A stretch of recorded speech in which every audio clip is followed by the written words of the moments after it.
The Legends of Crios and the Beginnings of the Cancer Constellation, Chapter 2.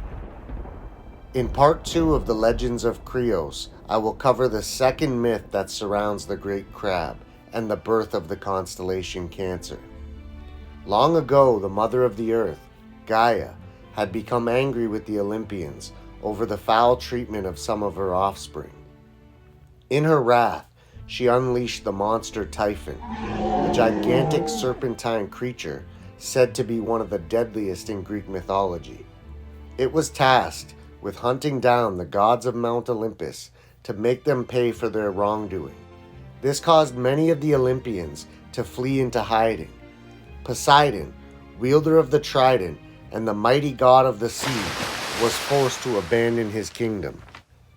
In his absence, he asked the giant crab named Crios to watch over his daughters, the beautiful nymphs of the deep, and keep them safe within the palace walls.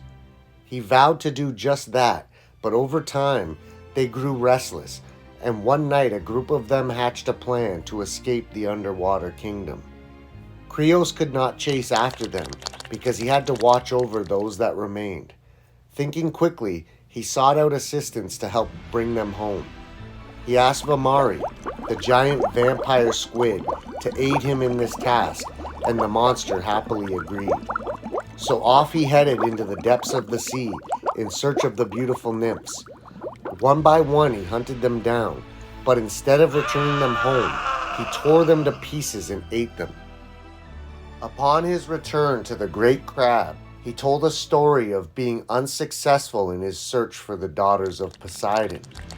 Crios was smart and sensed something was off, so he lashed out at the monstrous squid. The two began a dance to the death, and after a long, hard-fought battle, Crios struck a fatal blow and sent the creature down to Hades. Although victorious, the immortal crab was seriously wounded. He couldn't die, but was crippled and in excruciating pain. When the great sea god returned home to his palace, he found Crios and recognized the sacrifice he had made. Poseidon decided to relieve him of his suffering by immortalizing him in the night sky, becoming what you may now know as the constellation Cancer, or the crab in Latin. It's symbolized by the crab claws and has long been associated with the moon and the tide.